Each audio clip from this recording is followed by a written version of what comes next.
What if ethics wasn't a rigid code, but something lived, improvised in the moment, shaped by care, conversation, and even the non-human world around us?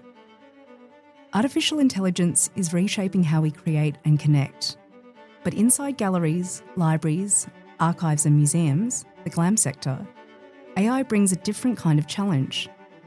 Here, curators, artists and cultural workers make ethical choices every day. In their new book, Decentering Ethics, AI Art as Method, Vanessa Bartlett, Jasmin Pfefferkorn and Amelia K. Sund argue that artists can show us a way forward by treating AI not just as a tool, but as a method, a way of working with tension, care and possibility.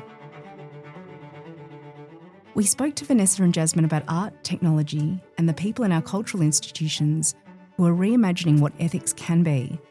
It's a conversation about AI, but it's also about us and the worlds we choose to build together. I'm Anna Takia, Head of Digital Strategy, Research and Insights at State Library Victoria, and you're listening to an SLV Lab podcast, part of its conversation series, where we discuss emerging technology, digital experimentation and library futures with artists, technologists and workers in the cultural sector. How do we make decisions outside of the existing ethical frameworks? Because technology always moves much more quickly than the law and much more quickly than, any of the formal frameworks that are put in place by organisations. Vanessa Bartlett is an independent curator and interdisciplinary research leader. Drawing on her own lived experiences, she explores how medical and technical systems shape equity, ethics and social justice, particularly for disabled and chronically ill folk. Her curated exhibitions exploring the psychosocial impacts of digital cultures have been seen at international art spaces such as FACT, the Foundation for Art and Creative Technology, UNSW Galleries and further afield, and have featured in The Guardian, Creative Review and BBC Radio 4. She's edited 2 books for award-winning academic publisher Liverpool University Press. She was Mackenzie Postdoctoral Fellow in the School of Culture and Communication and Research Fellow in the Faculty of Law at University of Melbourne. We have these ancestors in the machines.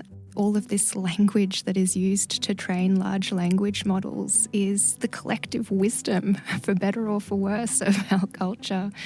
And we do have agency in this space. Jasmin Pfefferkorn is a postdoctoral research fellow in the School of Culture and Communication at the University of Melbourne. She's currently researching the impact of generative technologies on museums practice. She is an executive member of the Research Unit in Public Cultures, on the steering committee for CADE Aid, and the co-founder and co-director of the research group Coded Aesthetics. She holds a PhD from the University of Melbourne on emergent museum practice and is the author of Museums as Assemblage, published by Routledge in 2023. Her interdisciplinary research spans museum studies, critical AI, visual culture and digital humanities. The following conversation was recorded on the unceded lands of the Wurundjeri Woiwurrung people of the Kulin Nation. We acknowledge the traditional lands of all the Victorian Aboriginal clans and their cultural practices and knowledge systems. And we'd also like to acknowledge and pay our respects to any First Nations listeners joining us for this conversation. Thank you so much for joining today. Thanks for having us. Thank you. It's a pretty special day. You're about to launch Decentering Ethics, AI Art as Method. I just wanted to start with asking if we can talk about decentering and why you feel it's important to decenter ethics, especially in the GLAM sector. So for us, decentering really comes from the fact that a lot of the conversation we have around ethics in the field of AI comes from a Western framework. And that's something that we feel is incredibly important to start to move away from, because we don't exist in just this singular universal perspective. In fact, we exist in kind of a pluriversalism, right? There are so many different perspectives of the world to take into account, and that's true of the space of ethics as well. And I'd say for the GLAM sector, that becomes really important because it's not a singular public that you're serving as the GLAM sector. It's publics publics with multiple perspectives who themselves have pluriversalisms. And so to accommodate for an ethics, but also to have a lived ethics of that, is to really open up to that multiplicity. Yeah, I think the question that we began this book with was always, what can practicing artists bring to a conversation about AI ethics, which is distinct from more traditional research approaches. And, that brought us to this conversation about the difference between hard ethics and soft ethics. So that is, hard ethics, and this concept comes from a digital philosopher called Luciano Floridi. And he talks about hard ethics as the sort of formal government regulatory frameworks that are provided to help organizations and communities make decisions about ethics, ethical practices. And then he talks about soft ethics, which are the more kind of informal frameworks. And when we thought about what artists were doing in this space, I guess we felt that their contribution was very much around how do we make decisions outside of the existing ethical frameworks, because technology always moves much more quickly than the law and much more quickly than any of the formal frameworks that are put in place by organizations. So you have this idea of what is an ethics or an AI ethics in practice. And as somebody who worked in the GLAM sector prior to being an academic, I know very much that day to day on the ground, people are making ethical decisions through, responding to situations, to problems as they come up in organizations on the fly, in discussion with their colleagues who might have different kinds of approaches or perspectives or agendas.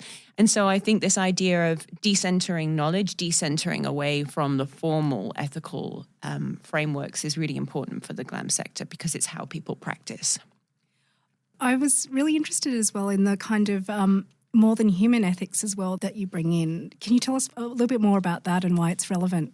Yeah, I think, again, for the GLAM sector, it's so well placed to address a more than human ethics, because there is an existing culture of care around the material, and that includes the digital and the computational. And so coming with that culture of care to these various objects allows us to build kinship with materials. It allows us to express that care in various ways, develop a respectful, harmonious working relationship. Not all the time. Sometimes it can be combative, but sometimes that's caring as well. And so, yeah, I think for the GLAM sector, that positionality of curation or collecting or, all of these practices that are really the everyday practices of the GLAM sector, as Vanessa was saying, allow us to build relationships with objects, with technology, with the more than human, we live and work alongside every day. Yeah, and I think there's a really excellent chapter in the book by visual artist Helen Knowles, who talks about the sort of the more than human and the more than human in care practices. And, I think there's also a collective statement at the end of the book, which talks about how we situated our working practices within academic frameworks. And again, it's all about how knowledge is constructed in the moment. And those care practices, I think, are, as Jasmin has said, deeply foundational to the GLAM sector, not only in how we care for objects, but how we care for relationships as well, and as a curator who works, does long durational collaborations with artists and works with multiple stakeholders, I think relational practices are incredibly important in the GLAM sector. I'd add in Arathi Akapeti's chapter as well. Arathi is an artist who creates handmade data sets, and in the book writes very eloquently about the intimacy that they have with their data as a result of scanning in individual photographs one by one, photographs that are both from their family albums but also from the Tamil Stars archive. And so practices like that are, I think, really indicative of the kind of pushback that artists and cultural workers can have against that sort of big tech ideal of efficiency, of optimization, of, move fast and break things. We instead can say, no, let's be patient. Let's, do things slowly and intimately. There's many different kind of regimes of value or practices that can exist around data and AI that you sort of see through artist practices that we might not see in the dominant narrative. I really love that framing as well of collections practices being seen as more than human, as being seen as more than human in nature, which is a really lovely way to sort of talk about it. I was wondering if we could return to talking a little bit about the hard ethics and soft ethics. Within the GLAM context, at the moment, it's pretty fascinating to acknowledge that we're working within very loose regulatory frameworks, particularly around things such as generative AI, where we might be working to national guidelines or not so prescriptive principles, but definitely not working to actual legislation or any kind of strong regulatory measures. I was interested in your kind of exploration of soft ethics and what you see artists doing in the soft ethics space in their work with AI in institutions. So soft ethics is generally the sort of informal regulatory practices or frameworks that communities and organizations put in place to sort of regulate themselves outside and sort of beyond the law. But I think, what I see in artistic practice that it really has to offer is this sort of embodied, intuitive responsiveness to the situation at hand, which I think is radically important when it comes to considering ethics. And one of the things that we talked about is the sort of the background of the philosophy of ethics, which tends to be very cerebral and based on kind of rational judgment. And I think we wanted to bring forward this idea that artists play with and work through embodiment and situated relationships, I'd say. I think another sort of layer that we can add to that idea of hard ethics and soft ethics is ethical know what and ethical know how, which was from Vanessa, who was it, Varela? Francesco Varela? Yeah, Francesco Varela, and also taken up by other scholars like Barbara Bolt. So hard ethics relates, in our view, to ethical know what. So that's really having that kind of formula of rules and regulations in front of you, that real top-down, this is how to live well in the world, this is how to exercise ethical judgment, versus ethical know-how, which is more that realm of soft ethics because it's a bit more dynamic. And ethical know-how is knowing from the ground up how to practice ethics. And you can only do that through living it, right? Through interacting. And I think the big takeaway from that difference between ethical know what and ethical know-how is that ethical know-how is internalized. You take that with you. You don't need then the formula. You know how to take ethical practice with you into other future scenarios. Yeah, I think I'd also really like to mention a chapter by visual art curator Danny Admis, who talks about the idea of the portal. So this idea that we live in quite challenging times. I mean, her chapter specifically relates to the issue of climate justice. And we live in times where it's quite challenging as an individual to make good decisions in relation to the climate and how we work and live in response to climate change. And she takes the idea of the porthole as this moment in life when things might open up, and as a person might glimpse an opportunity to practice more ethically. And I think, again, coming back to this idea of practice and grounding in practice, living ethically and embodying ethics is about those moments where the porthole opens up, and we can step through into perhaps a slightly more ethical approach, which may be limited. We are all limited and bound as individuals, and we have sometimes limited agency, but it's about stepping through the porthole when it presents itself. And sometimes those limitations come into effect as we encounter the institution as well, right? We've got a lot of chapters, or a handful of chapters, that deal with navigating institutional parameters. So things like colleagues of ours at the University of Melbourne contributed a chapter that looks at the ideas of consent, connection and creativity, and how sometimes you, in order to dial up creativity, have to dial down consent and vice versa.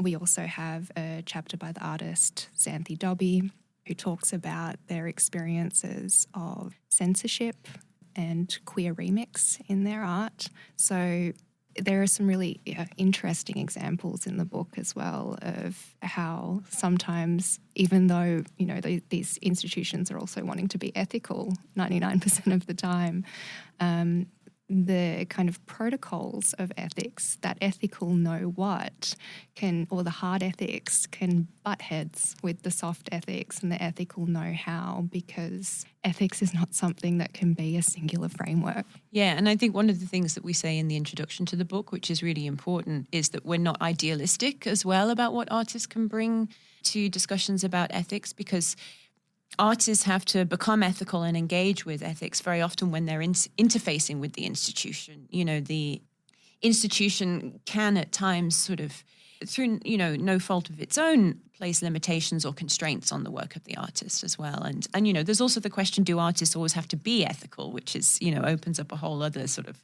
set of questions. So I think, yeah, Xanthi's chapter is really interesting because they talk about, you know, the different tensions and constraints that they inevitably face when they want to show their work, because it's queer remix art and it's challenging and it's got nude people in it. And, you know, that's a bit scary for institutions. And yeah, so, yeah, and the it's not actually the nudity itself, which is ethically problematic for the institution. It's actually the source of the imagery, because it's a pornographic image scraped from the web, and there are concerns about, you know, who might actually be in that image. So all of these nuances are emerging specifically around AI practices as well. I found that probably one of the most interesting things about your book, these kind of sites that seem both productive and antagonistic between artists and institutions, and seeing them as sites of quite generative encounter as well, probably for both parties. In any of the examples that you've researched in terms of these works or that you cover, are there ones where you've sort of seen benefits for both or very productive dialogue emerge on the institutional side?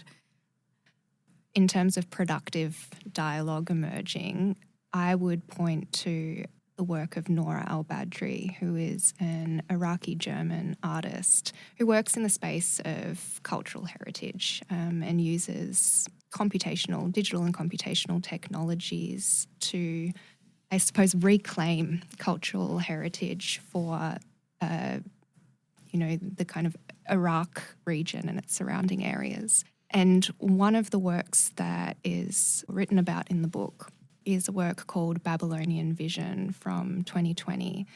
And in it, Noura al-Badri has scraped the digitised collections of 5 major Western museums of their Neo-Sumerian, Assyrian and Mesopotamian artefacts, and run those through a generative adversarial network, which essentially uses 2 neural networks trained on a corpus of data to then produce something that looks similar to but different from any of that previous imagery.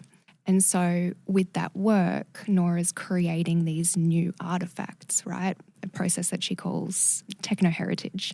So it's kind of this reclamation of these artifacts because, A, a lot of them are from, taken from source communities that they shouldn't have been taken from by these museums. And the other kind of complicating factor of it that I find really productive and interesting is that when Noura went to get permission to scrape this data, she couldn't get it because they wanted her to fill out individual forms for every single artefact. This is a corpus of 10,000 artefacts. That wasn't going to happen. So she scraped them. She hasn't named, I think actually that's not true. She has named the museums that she scraped from, but just not, formally. And what that does is it kind of protects her from the kind of legal ramifications of being of scraping that data, because the museum can't tell exactly whether that new artifact was trained on their source material or not, which is a very interesting upending of what we traditionally sort of associate with the issues of artists and generative AI when it comes to things like copyright. But the reason that it's so productive is because it's a form of institutional critique. It is something that, then does get displayed in institutions and becomes a talking point that forces institutions to reckon with their imperialist histories. Such a powerful example, especially thinking about that as an act of reverse plundering and highlighting the colonial context of all the material that exists in so many imperialist collections. In this book, I guess one of the things I really wanted to chat to you about was how you've really championed both artists and their practices in this space as providing very distinct ways for us to think with and through AI ethics. And you've also proposed this idea of AI art as method. And I was wondering if you could talk us through a little bit more about what this method looks like and why it's important. Yeah, I mean, we were just talking about method earlier. I mean, I think if you're an academic, you tend to have an expectation that method is repeatable. We talk about research methods as protocols and processes that produce repeatable results. And, if you're a scientist particularly, and in a way, we've had a lot of tension around this word method because I think actually a lot of artists eschew method or fight against it. And, most artists have their own distinctive kind of methods and processes that are not repeatable and are responsive to situations, rather than, we say in the book, decentered ethics is a practice, not a template, So I'd like to think that we have situated ourselves within a really productive tension in talking about AI, art as method and AI art as method. I think that term also comes from, our challenges, and, I'll speak personally for a moment, my particular challenges as a creative practitioner, navigating interdisciplinary research in academia and kind of wanting to put forward and champion artistic work as research because I believe in the value of artists in, unraveling, I don't want to say new knowledge, but in pointing at things and saying, hey, look, this is important. I think artists can do that in really valuable ways. But often, the academy still has some trouble recognizing, well, what is, if it's not repeatable and definable, then what is its value?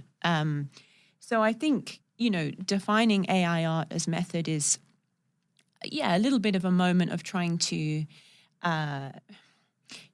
advocate, I think, for the value of artists within research, while acknowledging that many artists may not want to be, they may not want to be method people or recognized as such. But, the whole book is about these kind of productive tensions in how we do things, which I think is, the most positive and productive way that you can look at a problem. It's also an attempt for us to really push back against a mainstream conflation of AI art with AI-generated images. We're not talking here about the kind of AI slop that is propelling like fascism right now that we're seeing, Trump putting on his X account. We're talking about really intuitive, embodied, careful practices that have a lot of thought and a lot of conceptual richness to them.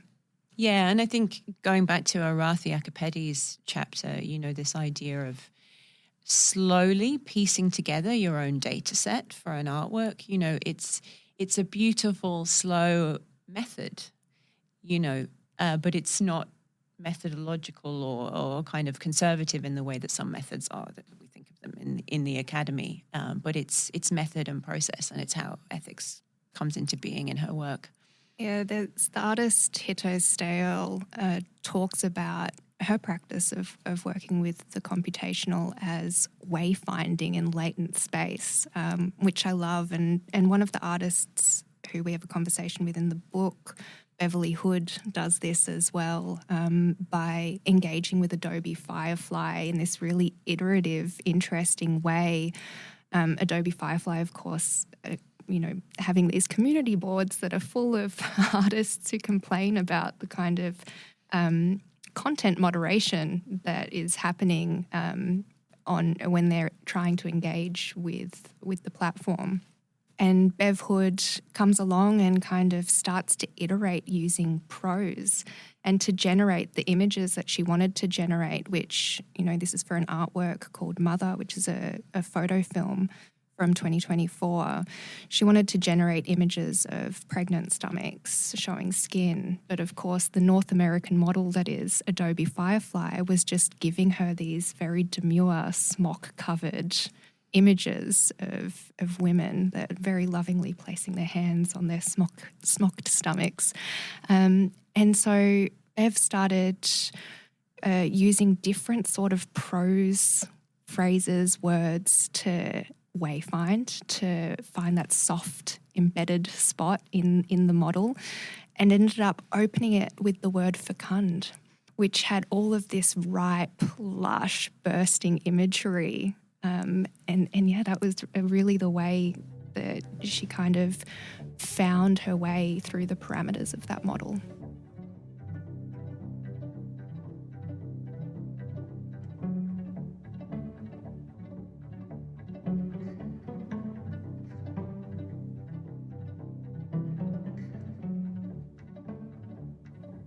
You mentioned earlier about the tensions, and so many of the projects that you talk about and the artist practices and is engaging these tensions, whether through technology or coming up against institutional norms.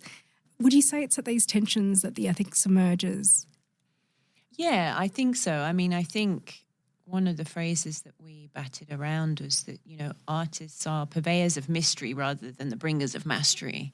Not trying to have it's to master knowledge, as is the case in some more traditional fields, but actually work with the contradictions and the not knowing and the unknowing as a productive space. I think that's how we tried to situate ourselves. And I think, we have a kind of collective statement at the back of the book, which talks again about how we navigated tensions in our own approach to making the book and how things like emotional and social labor kind of produced contradictions and challenges in our own enacting of decentered ethics as we were making and doing the work. So I think, not only were we interested in productive tension, but I think we lived it as well in how we, navigated the institutions that we were dealing with and how we navigated relationships in making the book. One of the other things that really came through very strongly for me in that navigation was the way in which artists will privilege cultural protocols over, at times, computational protocols, at times governmental protocols. And again, it's because they've got that lived experience that's very on the ground. And as Vanessa said, I completely agree. We don't want to make the claim that artists somehow are or should be more ethical than everyday person. That's certainly not what we're saying here. But I will say the artists that we've dealt with are privileging cultural protocols over sometimes the hard ethics that we're told we should follow. I was really interested in your writing on Noura al-Badri. I think you described her practices as ethical hacking, and it made me think a little bit about some reflections on being in the institution and institutional operating systems. This idea that, for instance, we're here in an institution it's a colonial institution. We have a collection, as mentioned before, that was collected largely in the colonial period. And we're getting very close to our 170th birthday. But thinking about the kind of the ways in which institutions are very effective at doing what they've always done, and thinking about that within an operating system kind of perspective, I was curious to hear from you as to what you sort of thought might be ethical hacking practices in this kind of context, and based on the research and work you've done with artists. I mean, I work for a large colonial institution as well. A lot of us do, particularly on the land that we're located. So I think one of the things that I've learnt from the artists around this idea of ethical hacking is also related to that kind of way that we've positioned method without instrumentalization. So I think a lot of the time within institutions, we are required to kind of quantify, instrumentalize, do all of those things. But you can often sneak things below and under that in really interesting ways that can, again, prioritize a particular ethical stance. I know I do that in my workplace, along with a lot of other educators who will prioritise students over policy at times, in the same way that you can prioritise the relationships with your colleagues over certain policies. It happens. I'm reticent and hesitant to say it, but, I'm hopeful as well that if we highlight the care practices that we live and inhabit, that one of the amazing things that is also a horrific thing about the institution is how quick they are to subsume critique. And sometimes in that subsumation, the institution also changes. So that's the standpoint I take. Yeah, I mean, I keep drawing attention to this collective statement at the end of the book. It's actually my favorite part. I'm a really big advocate for, personalizing cultural labor, or kind of speaking the truth about cultural labor and the toll that it takes on the body and on individuals. I think, we are the cultural field, whether you work in an arts organization or in academia, it's a very competitive environment, and we're all trying to put our game face on and put our best face forward, or our best foot forward, sorry. But I think, the realities behind the scenes can be quite different. And I feel very privileged to have had the opportunities that I've had in making this book. And it's been a very joyful experience to work with other early career researchers on the project. We cobbled together money. We worked late at night on Zoom, across two sides of the planet. And we use the word survival, I think, in the collective statement. We're trying to survive within imperfect organizations and imperfect institutions, and perhaps that isn't spoken about enough. And so, we were a little bit mindful of practices of what might be called sort of ethics washing in academia, where academics are speaking about ethics and researching ethics, but perhaps not able, because of the constraints placed on them by the institution, to be ethical, to show up in the world in ethical ways. And so I think that collective statement is a way of trying to voice some of our own methods and processes for hacking in how we made this work happen.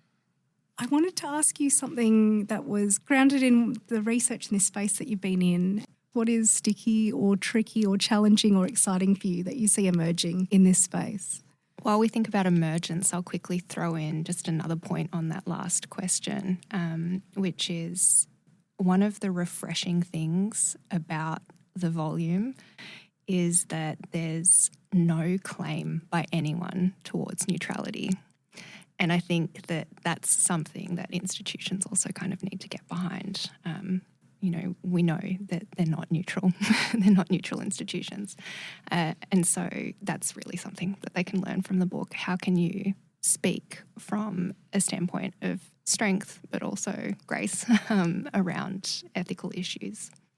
Yeah, and be transparent while acknowledging privilege and struggle at the same time, I mean, I think looking to the future, I would like to see this book making an impact on how the contribution of artistic research is seen in the academy. I would like AI art as method, for all its sort of inherent failings and tensions, as we've discussed, to, take on a life of its own, I think, in terms of how we acknowledge artists and research spaces. And I would like to see artists properly remunerated for the work that they do in academic context, because they're not always given the recognition. I would like to see artistic outcomes given the same gravitas as research papers. So yeah, I would like to see this book make a change in terms of how artists are recognized as contributing to knowledge. I would hope that it allows people to settle in to the uncomfortable ambiguities that is the space of ethics. I think one of the sort of timely things right now is in the wake of the Productivity Commission here, you have a lot of rightful concern around the way in which AI or text and data mining hasn't been included as part of copyright under this commission, which, you know, of course, a lot of creatives are concerned about. But we've always had that kind of push and pull between things being open source and open access in order to stimulate more creative output. And as Vanessa was saying, remunerating our artists to make sure, or our creatives to make sure that they can continue to keep creating. And so there's a million and one different ways in which you're looking at one situation in the space of technology and AI today that has all of these ethical conundrums. And ultimately that's what ethics is, right? It's a site of productive tension that we need to explore, and there's always going to be inherent ambiguity in it. And so my hope is that this book allows people to gather up some tools to kind of sit with that ambiguity and really face it head on. And the other thing that I'd really hope comes from this book is that people develop a relationship with technologies that they use in slightly different ways that do have that more patient, more kin-based approach. One of the chapters in the book by Sean Kubert talks about how we have these ancestors in the machines. You know, all of this language that is used to train large language models is the collective wisdom, for better or for worse, of our culture. And we do have agency in this space. And my hope is that every person who reads this book feels like they're able to reclaim some of that agency in how they interact with these technologies that seem at times quite obscure. I think as well, just to add, one of the things that we've done both for the field of AI art, but I hope for kind of more general understandings of what AI art is I think we've really expanded the framework. You know, it's not just images made with Midjourney, it is AI as a social and technological imaginary. You know, I think we have to look at AI through that lens now. You know, it's more than a technology, it's a social and cultural and material imaginary. And I think, you know, that's the sort of expanded definition of AI that we want to invite, rather than some of the reductive kind of ethical conversations that unfold in the media around these very narrow ideas about what AI art is. We need to underscore the importance of cultural institutions here. Cultural institutions are sites of translation for this sort of stuff between artists, creatives, governments, publics. You know, they're really this interstitial space where so much comes together, and there's a real passion in the people who work for cultural institutions to serve their publics and to create opportunities for encounter, for engagement, for understanding, and for nuance. And so I think wanted to uphold that as much as we critique the cultural institution, it comes from a place of love and of hope for the potential of the institution as well. Yeah, and I think that's yet another site of productive tension within the book is our kind of personal relationships, personal and cultural relationships to cultural institutions as people who intersect with cultural institutions every day and love them. And have some critical points to make as well. We always need good critical friends, so thank you for being those for us.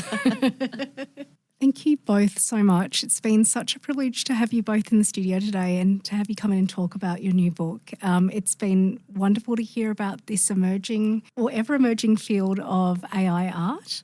So Decentering Ethics, AI Artist Method is edited by Vanessa Bartlett, Jasmin Pfefferkorn and Amelia K. Sund. It's available through Open Humanities Press and part of their Data Browser book series. Thank you. Thank you so much for having us. Thank you.